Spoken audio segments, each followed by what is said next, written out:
On my tombstone, I want the epitaph, "Be ashamed to die until you have scored some victory for humanity." And a victory for humanity is not a victory for yourself. It's not statues, it's not your name, it's just humanity's better off. Any of us, I think, should want the world to be a little better off for you having lived in it. That doesn't mean people praising you, not even about that. So what do you have to give with no expectation of return? No one ever told me that I had to search for meaning in life. Many people look for meaning in life as though it's going to be under a rock or behind a tree. And I'm thinking to myself, you have more power than that. You have the power to create meaning in your life rather than passively look for it. So for me, I create the meaning.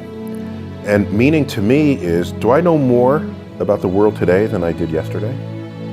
That enhances meaning for me. By whatever powers I have available to me, have I lessened the suffering of others? Or the corollary to that would be, have I enhanced the life of others? And I don't mean, have I devoted the whole day to doing that? Then I would be ignoring myself. But if there's some small gesture that I can do that can completely add value to someone's life, I'm going to do it. Because the leveraging of 10 minutes of my life into the happiness or enlightenment or the reduced suffering of someone else, I'd be irresponsible if I did not.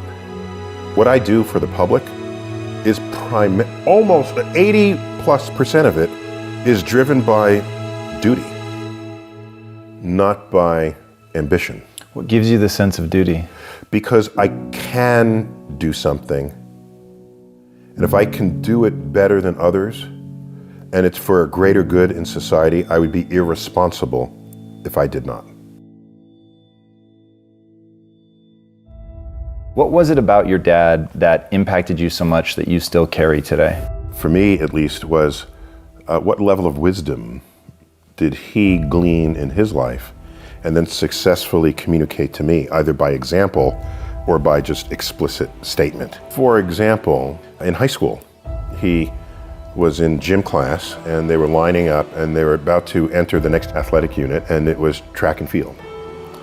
And the gym instructor pointed to my father online and said, "Cyril Tyson, everyone look at him. He does not have the body type that would excel in track." And they used him as an example. And he says, "What? No one is going to tell me what I can't do in my life." And he used that as a reason to start running. And he started track in that moment. He decided that one of his next tasks in life would be to take up running and excel at it.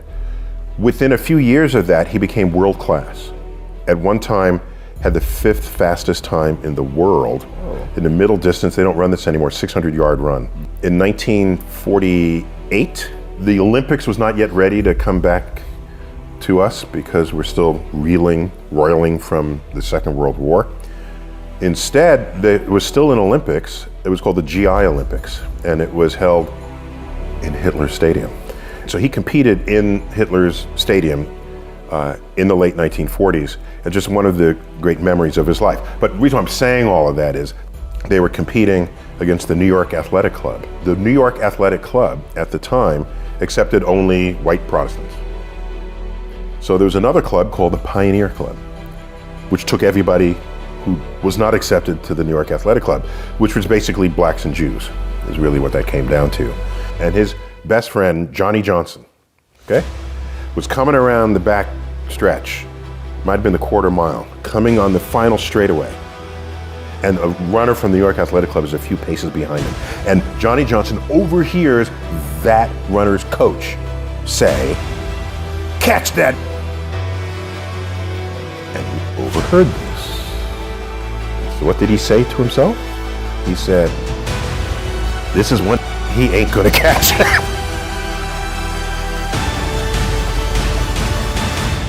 that extended his lead to the finish line. And he tells this story not with any bitter tone. So he never had that kind of tone when he shared those stories with us. It was, here's an occasion to parlay what today might be called a microaggression into a reason to excel even more than you had expected of your own abilities and talents. And so I have taken that lesson with me. What's the impact you want to have on the world? My impact would be people learn from me in a way that they are empowered by what I taught them. So that when they think of what they learned from me, they no longer think of me. They think of their own base of understanding of how this world works. And so that I become irrelevant. Because if people say, this is true because Tyson said so, then I failed. That's not how you teach someone. That's teaching them by authority. I want to teach you how to think about the world, and then you say, I have a new way to understand the world, and you just run off. You don't even look back, because a new level of hunger has descended upon you, and methods and tools to feed that hunger are now accessible to you. So my impact would be that others are impacted and they don't even remember that I had something to do with it. I had met Carl Sagan when I was 17. I was applying to colleges. He was at Cornell. I had been accepted at Cornell, but didn't know what college I wanted to go to. And the admissions office saw that I wasn't totally in the moment there. I didn't know this, they had forwarded my application to him for his reaction. I was already deep in the universe since I was 9. And he sent me a letter. He doesn't know me from Adam. I'm a 17-year-old kid from the Bronx. He's a professor of astronomy at Cornell University. And I get this letter and I open it and it says, I understand you like the same stuff I like. Do you want to come visit the campus to help you decide if you want to go to Cornell? It was like, whoa, now he hadn't done Cosmos yet, that's how old I am, but he was already famous. So I took him up on it. I took a bus up to Ithaca, New York. He met me outside his building on a Saturday, invited me up to his office, saw the labs. I'm there in front of him, he did something really cool. He reached back, didn't even look, grabbed a book off the shelf. It was one of his books. I thought that was that was a badass thing. Don't even have to look. That's one of my books, yep, okay, here. And he signed it to me. Neil Tyson, future astronomer, signed Carl. Later in the day, I'm ready to go back to New York. It begins to snow, as it does often in December in Ithaca. And he says, here's my home number. If the bus can't get through from the snow, spend the night with my family and go back tomorrow. I'm thinking, who am I? What? I'm nobody. But I was somebody to him. And I said to myself, if I'm ever as remotely famous as he is, I will treat students the way he has treated me.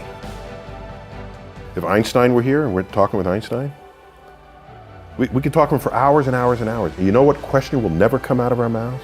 Is, what college did you go to? I want to go to that same college.